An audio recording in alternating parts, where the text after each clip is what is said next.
Bienvenidos a Medicina Crítica by Asclepius MT. Todos los que trabajamos en cuidados intensivos conocemos de memoria ese objetivo, 65 milímetros de mercurio de presión arterial media en el shock séptico. Es casi un dogma.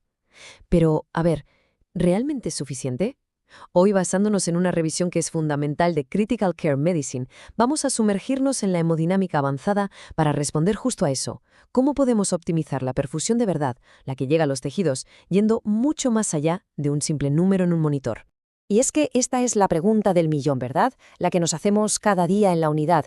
Tenemos a un paciente, conseguimos esa presión arterial media de 65, pero sigue con el lactato por las nubes, no orina, el relleno capilar es malísimo. Bueno, pues la respuesta no está en la cifra. La respuesta está en la fisiología que se esconde detrás de esa cifra. Para desenredar todo este lío, vamos a seguir una hoja de ruta muy clara. Primero, hablaremos de la paradoja de la presión arterial media. Después, vamos a desmenuzar la onda de presión arterial. Entenderemos un concepto que es clave, el de la cascada vascular. Luego veremos qué pistas podemos sacar a pie de cama y, para terminar, propondremos un nuevo paradigma, uno que esté centrado de verdad en la perfusión. El dogma ha sido siempre el mismo, mantener una presión arterial media de 65. Pero seamos sinceros, ¿cuántas veces hemos llegado a ese número y el riñón sigue sin funcionar o el lactato se niega a bajar? Justo ahí es donde nos encontramos con esa disociación, esa falta de coherencia hemodinámica. La macrocirculación, lo que vemos en el monitor, parece que está corregida, pero la microcirculación, allá en los tejidos, sigue sufriendo. Entender esto es fundamental para no seguir escalando terapias que simplemente no van a funcionar. Muy bien, vamos a profundizar, porque la presión arterial no es una cifra estática que parpadea en una pantalla, es una onda, es una historia dinámica que se escribe con cada latido del corazón. Si aprendemos a leer sus componentes, obtenemos una cantidad de información fisiológica que va muchísimo más allá de la media y que es, de verdad, absolutamente crucial para tomar buenas decisiones clínicas. En esta imagen vemos los 4 componentes clave de esa onda. Por un lado, la presión arterial sistólica, que es el pico más alto. Luego, la presión arterial diastólica, el punto más bajo. La presión de pulso, que no es más que la diferencia entre las dos. Y, por supuesto, la famosa presión arterial media, que es el valor promediado. Pero insisto, cada uno de estos números nos está contando una parte muy diferente de la historia hemodinámica del paciente.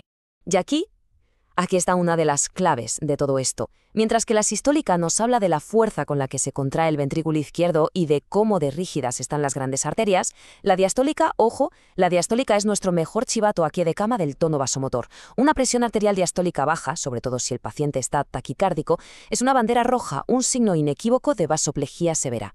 Y no solo eso, es que además compromete la perfusión de las propias coronarias. Vale, llegamos a la parte quizá más densa, pero de verdad la más reveladora. Para entender la perfusión tenemos que quitarnos de la cabeza la idea de que la presión arterial media empuja la sangre directamente a las células. La realidad es mucho más elegante, es un sistema de presiones en cascada. Y para entenderlo necesitamos conocer a 2 protagonistas, la presión de cierre crítico y la presión media de llenado sistémico. Primero, la presión de cierre crítico. Imaginen las arteriolas, las más pequeñitas. No son tuberías rígidas, tienen su propio músculo, su propio tono. Pues bien, cuando la presión dentro de ellas cae por debajo de un umbral, esa es la presión de cierre crítico. Su propio tono las colapsa y el flujo hacia adelante se para. Es importantísimo entender que esta presión no es cero, es, por así decirlo, la verdadera puerta de entrada a la microcirculación. Y en el otro extremo del circuito tenemos la presión media de llenado sistémico. Este es un concepto de Guyton que representa la fuerza que empuja la sangre de vuelta al corazón. Para que nos entendamos, imaginen que el corazón se para de repente. La presión que quedaría en todo el sistema, esa presión estática, debida al volumen de sangre que estira las paredes de los vasos, esa es la presión media de llenado sistémico. Es la energía, la fuerza motriz que impulsa el retorno venoso. Este diagrama es absolutamente crucial porque nos enseña cómo juegan entre sí estas presiones. A ver, el gradiente que de verdad empuja la sangre hacia los capilares es la presión de perfusión tisular, que no es la presión arterial media a secas, sino la diferencia entre la media y la de cierre crítico.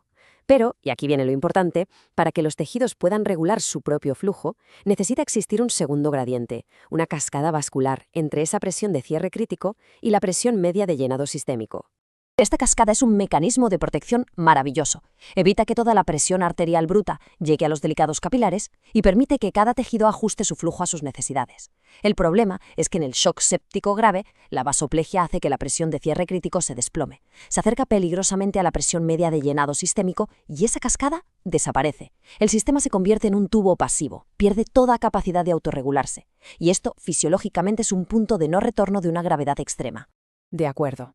La fisiología es fascinante, sí, pero la pregunta del millón es, ¿y todo esto cómo lo aplicamos en la UCI, con el paciente delante? Pues la buena noticia es que no son solo conceptos teóricos. Tenemos marcadores, tenemos mediciones, que nos permiten estimar estos parámetros y guiar nuestra terapia de una forma mucho más inteligente. Un primer indicador clave y sencillísimo de obtener: la presión arterial diastólica. Un valor por debajo de 40 milímetros de mercurio tiene que hacer saltar todas las alarmas. Es un indicador muy robusto de vasoplegia severa y, como ya hemos dicho, pone en un riesgo gravísimo la perfusión del propio miocardio. Y para la presión de perfusión tisular, aunque medirla es más complejo, los estudios nos sugieren que un valor por encima de 34 milímetros de mercurio se asocia con un mejor aclaramiento del lactato y una mejor función de la microcirculación. Fijaos qué diferencia, este es un objetivo fisiológico mucho más elegante que la presión arterial media sin más. Y que nadie piense que esto es ciencia ficción o algo para un laboratorio. Como se ve en esta tabla, ya existen varias técnicas para estimar tanto la presión de cierre crítico como la media de llenado sistémico a pie de cama. Desde maniobras sencillas con el catéter arterial hasta modelos matemáticos que ya vienen integrados en los monitores más modernos. Quiero decir, estas herramientas están cada vez más a nuestro alcance.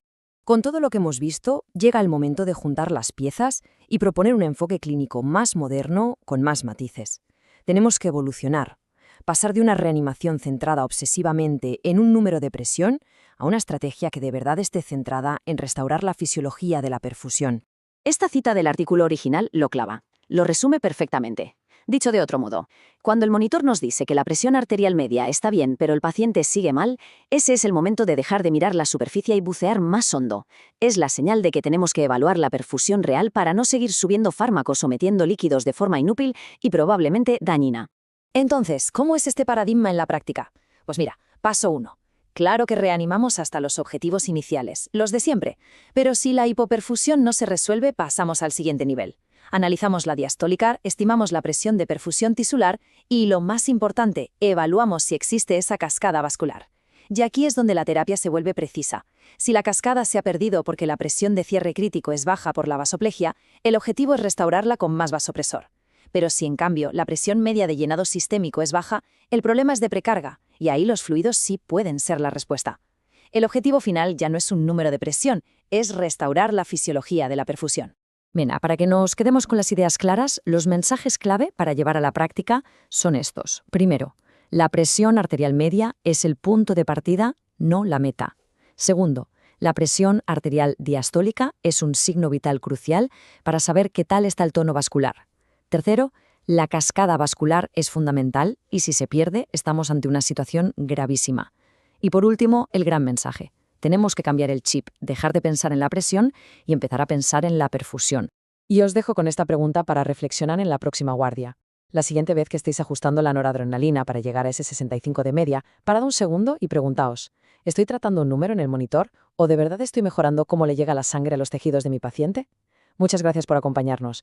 Para seguir profundizando en estos temas, les invito a unirse a nuestro canal de Telegram, Medicina Crítica by Asclepius MT, y a seguirnos en Facebook y en TikTok como Asclepius Medical Training. Hasta la próxima. Os invitamos a todos al curso de monitoreo hemodinámico avanzado guiado por ecografía, solo por Asclepius, Born to Save Lives.